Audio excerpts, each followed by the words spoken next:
el factor número 1 de toda obra literaria en la historia es el autor. ¿Quién es el autor? Número 2 es el texto, el escrito del autor. Y número 3 son los receptores, las personas a cual reciben el mensaje. En esta historia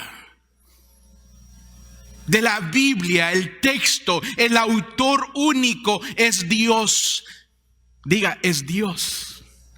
Y si este es el libro, el autor es Dios, contiene un texto para usted que es el receptor, para mí que soy el receptor, para nosotros que somos los lectores. Porque la obra de Dios no va a cambiar. Porque no solamente es un libro de historia, sino que es determinante para nuestra paz en la tierra y nuestra seguridad de la vida eterna. El sacrificio de Jesús no es hacer de las personas malas buenas, como lo dije un par de domingos atrás, sino perdonar los pecados suyos y míos y darnos en ese sacrificio expiatorio en la cruz vida eterna en su reino. Quiero compartir con ustedes entonces 3 aspectos de esta obra de Dios que nos ha dejado en esta bendita recopilación de libros llamada la Santa Biblia. Y en esta noche quiero que veamos 3 evidencias que este autor nos ha dejado como receptores para que nos abra la mente y el corazón. Estas 3 profecías se cumplen en este tiempo de la crucifixión para no olvidar la obra que determina, aunque no lo crea, su eternidad. Déjeme decirle la evidencia número 1, como dice nuestro título del sermón, evidencias divinas en manos de pecadores. La evidencia número 1 está en el Evangelio de San Juan, que fue la lectura que nuestros 3 hermanos leyeron temprano hoy. San Juan 19, versículo 23. Y quiero que me acompañe. Me encantaría que también tuviese su Biblia en casa, su libro de notas, para que escriba, para que apunte, para que vuelva a recordar lo que la Biblia dice de estas evidencias de quién es Jesús. ¿El autor o es el receptor? Dice la Biblia que cuando los soldados crucificaron a Jesús, tomaron sus vestidos y los partieron, dice la Biblia, en 4. Una parte para cada soldado. Jesús tenía 4 partes de vestimentas que ellos tomaron, más una. ¿Cuáles eran estas vestimentas? El cinturón, el manto exterior que usaban estos hombres, las sandalias y lo que se conocía como el marrión o el manto que usaban en la cabeza. Cada uno de estos soldados aprovechó quedarse con una pieza de ese condenado en la cruz. No las iba a necesitar más. Sí, Pilatos anteriormente tuvo que enviar a varios soldados, pero asignó por tradición a 4 soldados que cuidasen a estos hombres en el martirio. Estos se conocían como el cuarterio romano. Era común enviar a estos hombres para que cuidaran de que nadie bajase a estas personas en la cruz. Entonces era común para los soldados quedarse con piezas de las personas que eran crucificadas, y algunas veces tenían que sortear alguna pieza de valor. Cuando yo pensaba en estas 4 piezas de Jesús, me hace pensar, y esto es lo que yo creo, 4 piezas que salieron a los 4 puntos cardinales del mundo. Cuando Jesús le dijo a los discípulos, vayan a todas las naciones y enséñenles lo que yo les he enseñado. Entonces dice la Biblia más adelante en este pasaje, tomaron también su túnica, aquí quiero que vea esto, la cual no tenía ninguna costura. Y note, de arriba abajo, era de un solo tejido, dice el escritor. Y continúa el verso 24, porque se lo quiero leer así. Y dice, y dijeron entre sí, no la partamos, más bien echemos suerte a ver quién se queda con ella. Esto fue así, escuche lo que dice el texto del autor. Esto fue así para que se cumpliera la escritura que dice lo siguiente: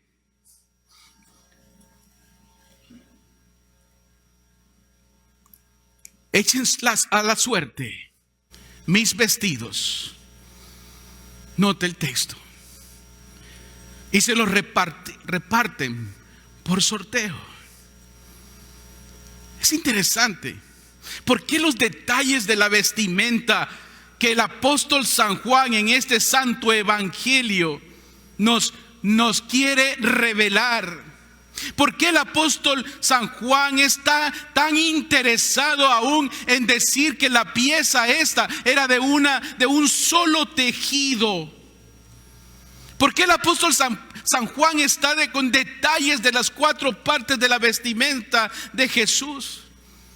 ¿Qué le interesaba a las personas de aquel entonces tanta cosa y que Juan las escribiera con qué detalle para nosotros? Esto es como que su abuelito le vaya a dejar a usted su traje único que tenía como herencia y que le diga la marca, el estilo de tela, todos los cortes de procedencia.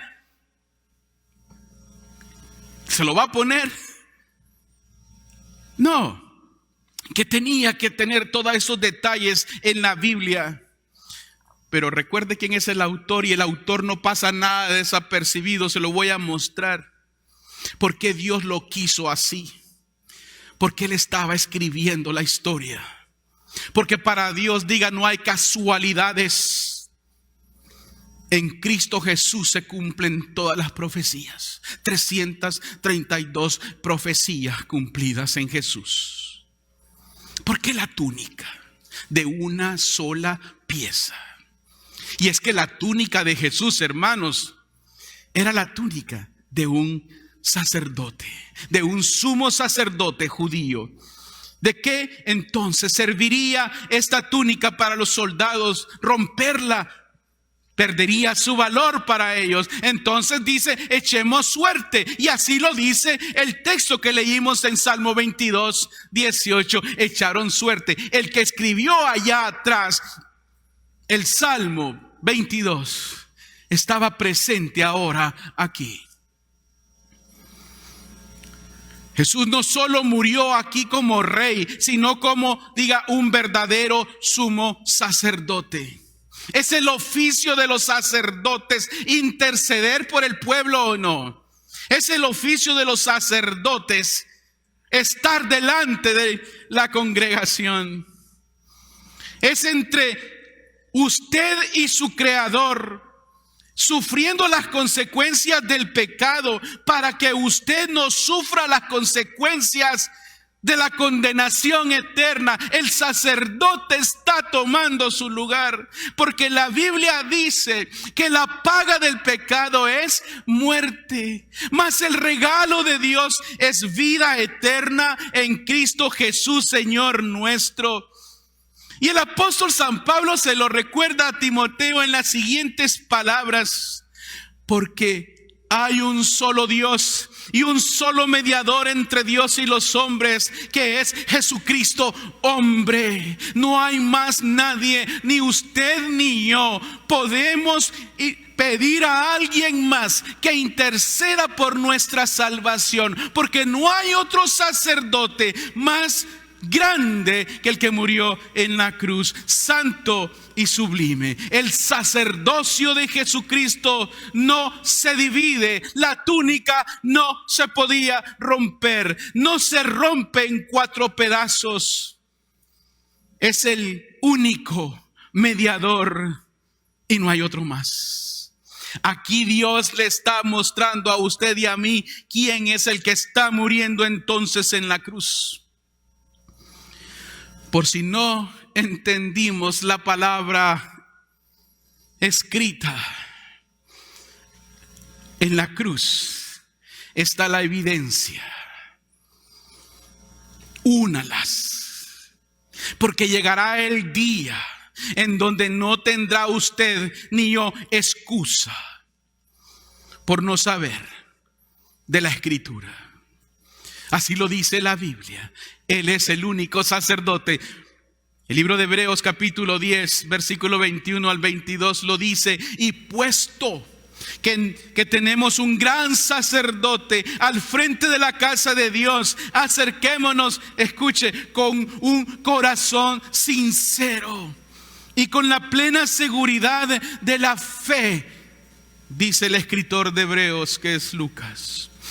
Amados hermanos, la túnica de Jesús, la que tenían estos soldados ahí tirando suerte para ver quién se queda con ella. La túnica que dice San Juan, con detalle, sin costura, de un solo tejido, de arriba abajo, de arriba hasta en eso detalle San Juan los menciona. Son las túnicas sacerdotales que contienen la autoridad. Jesús tenía la autoridad divina. Así lo dice la Biblia. En una ocasión le preguntan a Jesús cuando él llegó al templo, en Mateo capítulo 22, versículo 23. Dice la Biblia que cuando Jesús llegó al templo, los principales sacerdotes y los ancianos del pueblo se acercaron a él mientras enseñaba y le preguntaron: ¿con qué autoridad haces esto? ¿Quién te dio esa autoridad?, le preguntaron a Jesús. Y Jesús entonces no les contestó con qué autoridad, sino les hizo otra pregunta a ellos.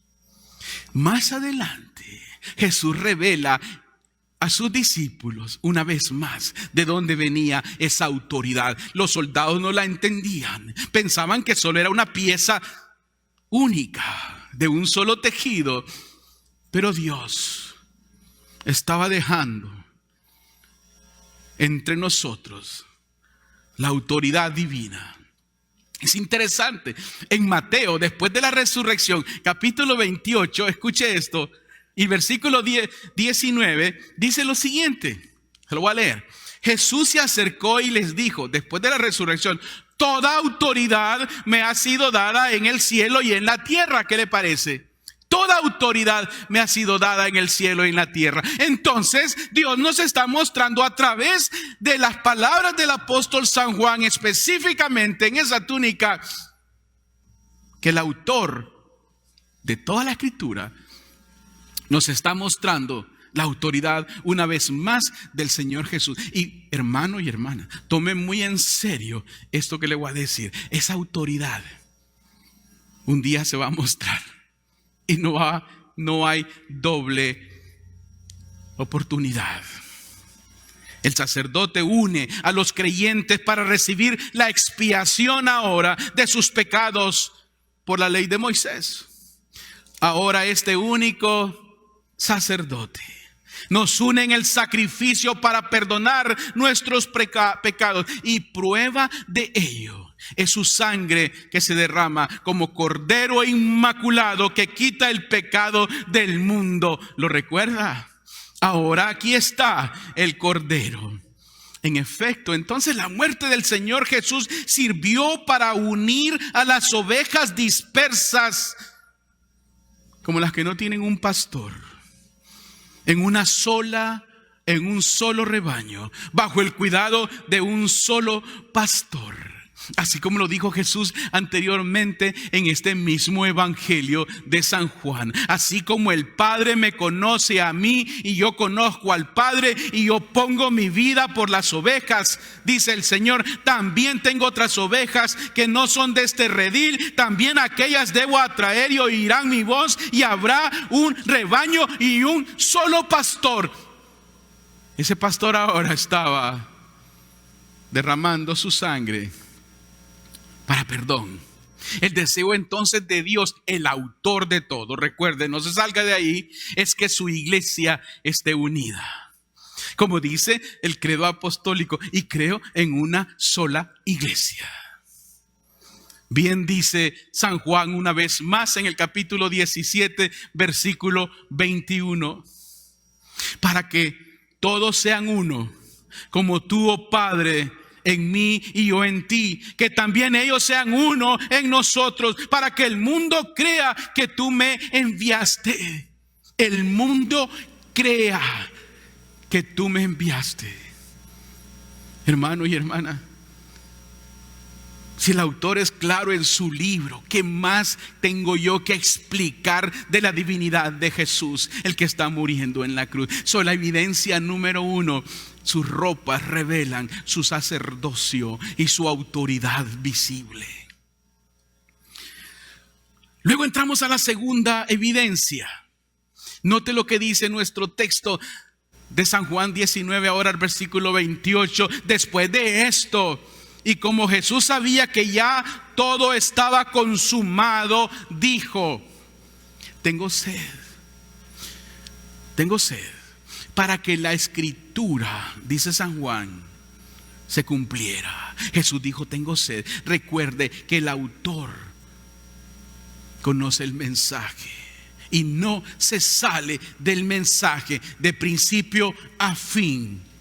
La sed que sufría ahora el Señor Jesucristo es un tipo de tortura espantosa, horrible, según la cuentan los historiadores. Déjeme decirle lo siguiente. Después de que al Señor lo arrestan, lo torturan horas y horas, y ahora está clavado en una cruz por varias horas, expuesto al sol. El sol de aquella región no ha cambiado. Un sol intenso, cocía la carne viva. Recuerde que Jesús recibió 39 latigazos y la manera de castigar a las personas a muerte no eran látigos como los que conocemos. Eran látigos crueles, con vidrios y metales y muchas cuerdas. Y cada vez que el verdugo tiraba el látigo, traía la piel, traía pedazos de carne. Y se cuenta que muchas veces los órganos internos se le podían ver a aquellas personas. Y ahí estaba Jesús, estaba con su piel desgarrada. La deshidratación crecía por segundo. Los labios se secaban y se cuarteaban. Él trata de impulsarse hacia arriba porque está sujeto de clavos. Sus pies también. No resiste. El cuerpo le duele. La temperatura de su cuerpo está al máximo. Está en agonía y solo pide un poco de agua. ¿Por qué San Juan nos vuelve a dar ese detalle tan dramático y tan cerca? Y es que el evangelista San Juan, con sus narraciones, quiere que seamos partícipes. Diga, partícipes, y no solo espectadores, en todo lo que estaba sucediendo ahí. Que si no sentimos lo que Jesús está sintiendo, quería San Juan entonces que fuéramos testigos oculares de estos acontecimientos.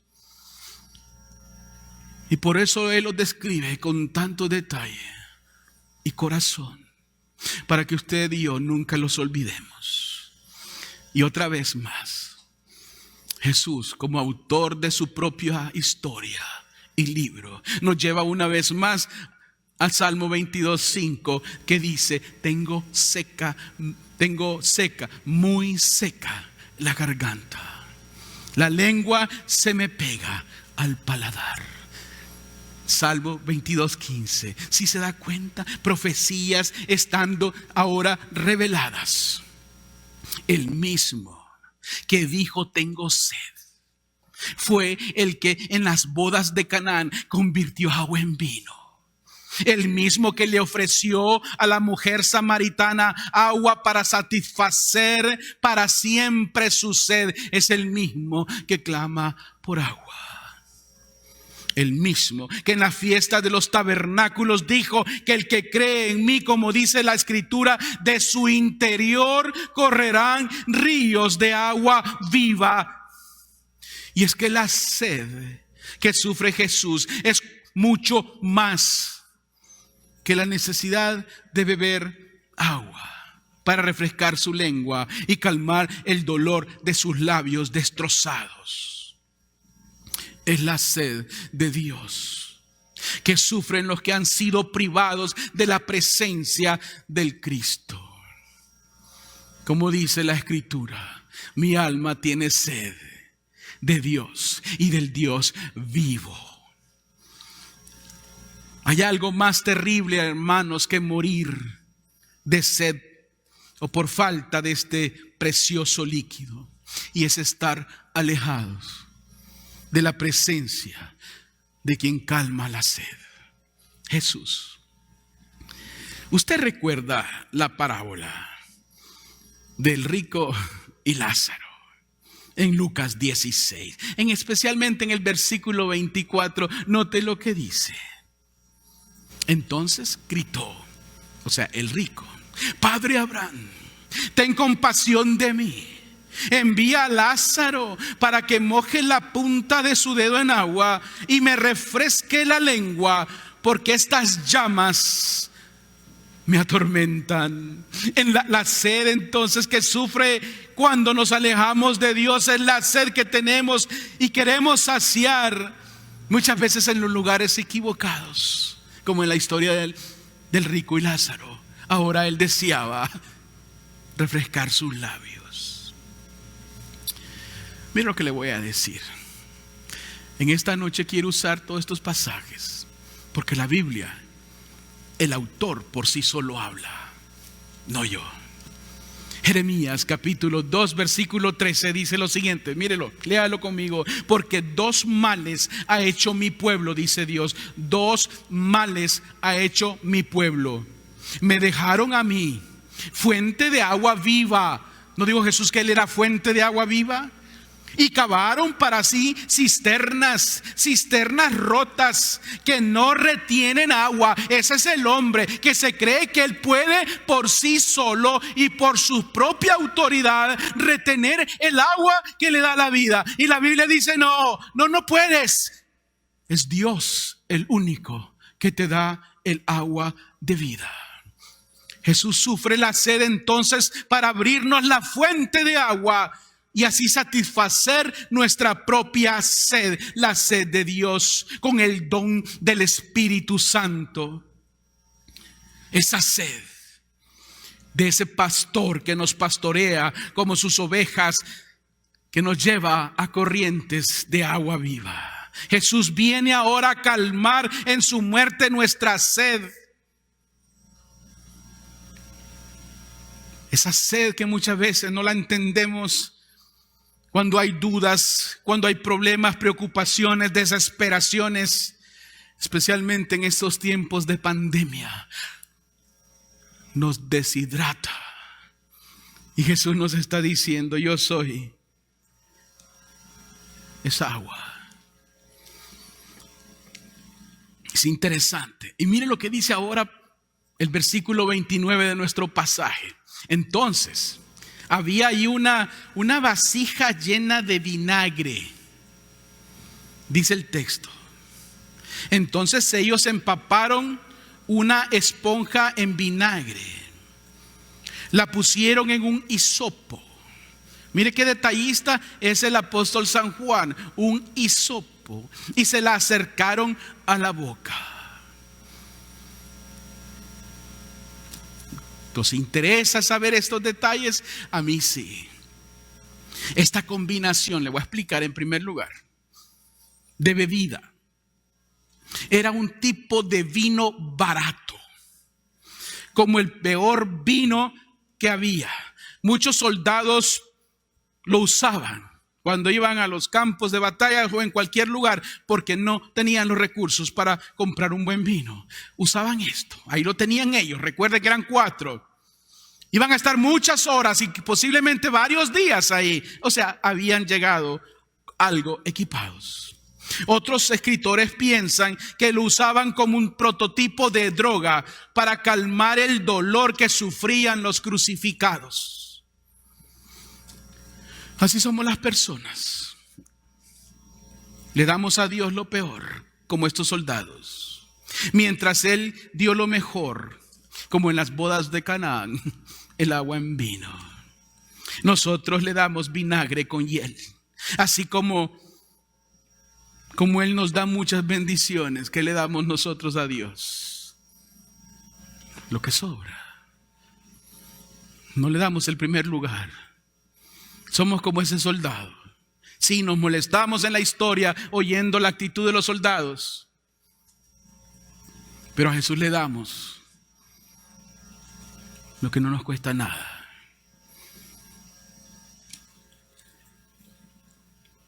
Así somos. Así dice el Salmo 69, versículo 21. Note lo siguiente. Recuerde el autor, ya lo había dicho. Me pusieron además hiel por comida, y en mi sed me dieron a beber vinagre. Salmo 69. Es que el autor conoce su historia, conoce su libro. Ahora, ¿por qué el apóstol San Juan incluye aquí con detalles una vez más la palabra hisopo? ¿Qué es el hisopo? Porque en la historia, recuerda, el hisopo es una planta con unas flores azulitas, larguitas. Se cree que los soldados agarraron esa planta así, como una escobita o algo, y se la pusieron. La cruz no era muy alta, podían alcanzar la boca de Jesús o de los hombres o mujeres en la cruz. Se la dieron. Allá en el viejo Egipto, el día del Éxodo, también usaron hisopo para pintar los dinteles de la casa, de la sangre de los corderos que sacrificaron cada familia en la nación de Israel, para que el ángel de la muerte no entrase. Eso mismo estaba pasando aquí. Otro cordero de Dios. El verdadero cordero pascual ahora estaba aquí, hasta con la misma planta, porque al autor no se le había olvidado hasta esos detalles. El verdadero cordero pascual que quita el pecado del mundo. Y miren lo que dice la Biblia en el Salmo 51, versículo 7. Purifícame, diga, con hisopo, y estaré limpio. Lávame y estaré más blanco que la nieve, dice el Salmo. Una profecía cumplida. Purifícame. Quien estaba extendiendo a Cristo estaba siendo instrumento de reafirmación del autor. Es que a Dios no deja cabos sueltos. Por eso, amados hermanos, la tercera evidencia de nuestra historia de Viernes Santo, porque Dios no quiere que usted olvide su texto. Lámpara es a mis pies tu palabra y lumbrera mi camino. Dice la Biblia en el versículo 25 de nuestra historia, de este capítulo 19 de Juan. Entonces los soldados fueron, escuche esta situación, fueron y le quebraron las piernas al primero. Recuerden que eran 3 hombres, 3 cruces, 3 crucificados. Me lo voy a repetir, usted sabe la historia. Lo mismo que al otro que habían crucificado con Juan. El de la derecha y el de la izquierda aún no habían muerto. ¿Y sabe por qué lo hicieron? Porque era viernes. El siguiente día los judíos celebraban el sábado.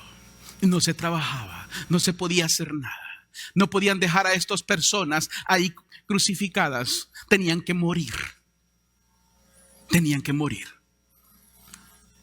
Iban a celebrar la Pascua el domingo, pero había que matarlos. Entonces los romanos tenían una manera de hacerlo. Ellos sabían que estas personas podían durar muchas horas más. Entonces ellos tenían estas costumbres. Agarraban un mazo de hierro y les quebraban las piernas a los crucificados. Porque hacerlo así, no tenían con qué sostenerse. Y entonces todo lo torácico nuestro se tenía que llenar de agua. Y muchos morían asfixiados, no podían respirar. Era una manera cruel de morir. Y había que matarlos. Normalmente, los cadáveres quedaban ahí en la cruz, si no era una fiesta como esta, muchos días, hasta que el cuerpo se podría. Las aves de rapiña llegaban y se comían los cuerpos, y los pedazos que caían, habían perros siempre alrededor donde habían cruces para devorárselos. Pero era fiesta al siguiente día, fiesta judía. Había que matarlos y había que bajarlos. Por eso los sacerdotes fueron a pedir que los bajaran. Esta costumbre tan asquerosa servía como una advertencia al pueblo de Israel de cuál sería su suerte si intentaban rebelarse contra el gobierno de Roma, como los otros dos ladrones. Recuerde que era un día festivo otra vez. Esta manera de sacrificar a los hombres o mujeres en la cruz se conocía como el crucifragium, quebrar las piernas. Y note lo que dice la Biblia. Cuando llegaron a Jesús, como lo vieron ya muerto, no le quebraron a él las piernas. Interesante. Una evidencia más del Cordero. Como dice en Números capítulo 9 versículo 12, lo siguiente: no dejarán al animal sacrificado para la mañana, ni quebrarán hueso de él, conforme a todos los ritos de la Pascua de celebración. El Cordero no iba a tener un hueso quebrado, pero tenía que ser perfecto. Diga: mi Dios es perfecto, aún en la cruz. La Pascua ahora se estaba celebrando, hermanos y hermanas. A través de todo el Evangelio de Juan, él estaba tratando de identificar a Jesús como el verdadero Cordero Pascual que fue sacrificado y quebrantado por usted y por mí. Es así la iglesia del Señor, una sola, que nunca será quebrantada, un solo bautismo, una sola fe, un solo Dios, un solo rebaño, un solo pastor. Y dice la Biblia: y las puertas del infierno nunca prevalecerán contra la iglesia del Señor. Y al concluir la escena de la cruz, un soldado hace algo para asegurarse que el de en medio estaba ya muerto.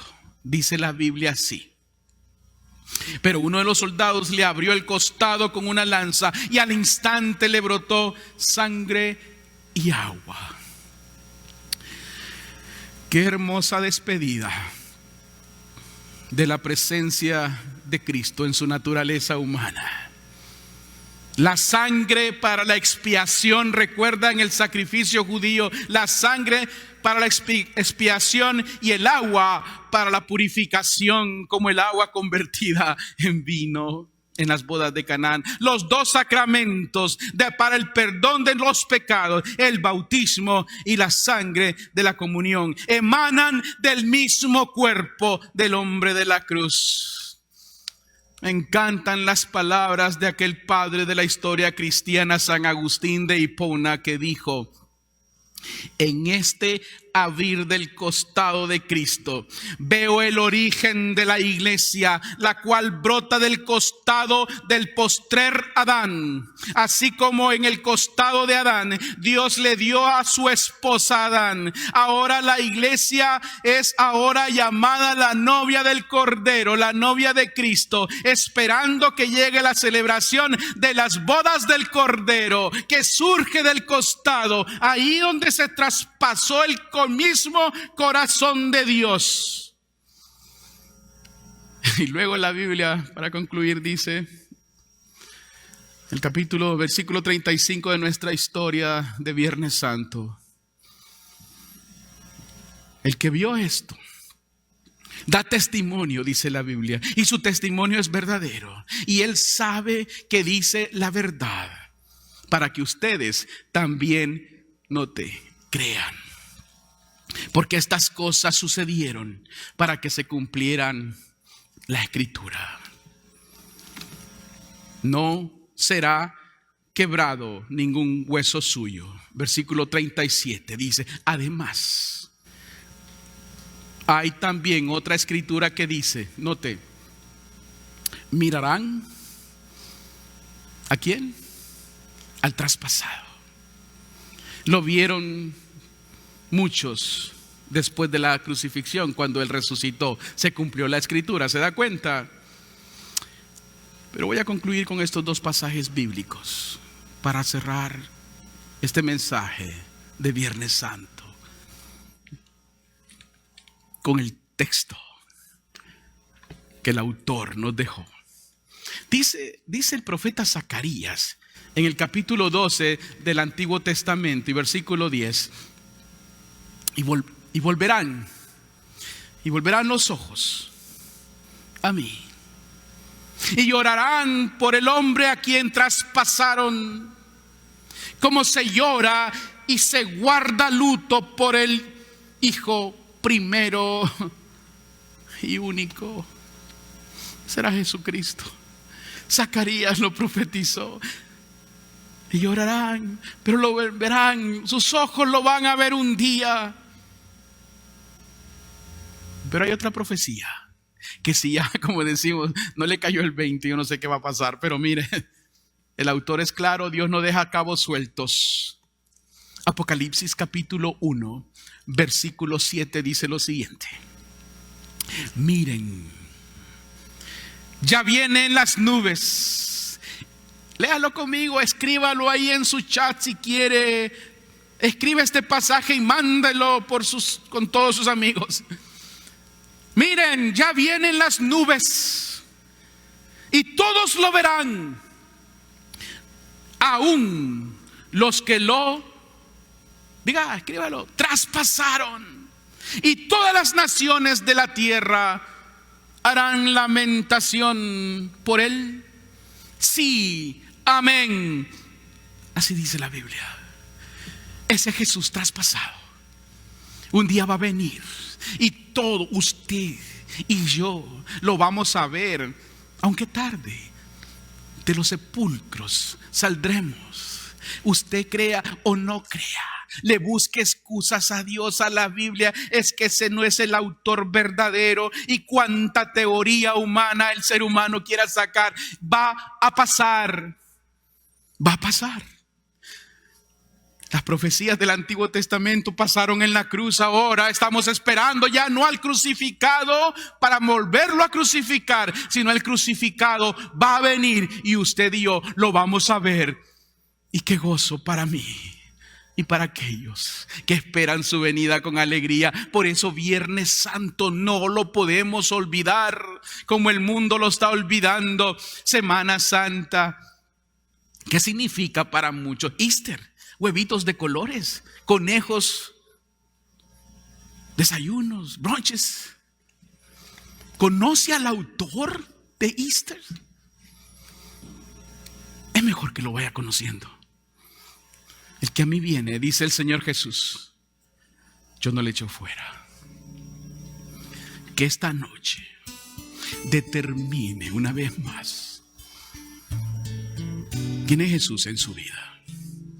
Jesús no murió en la cruz para que la gente mala sea buena, sino para que los pecadores sean perdonados sus pecados. Porque Jesús te da vida eterna. Consumado es. Así dice la Biblia. Consumado es.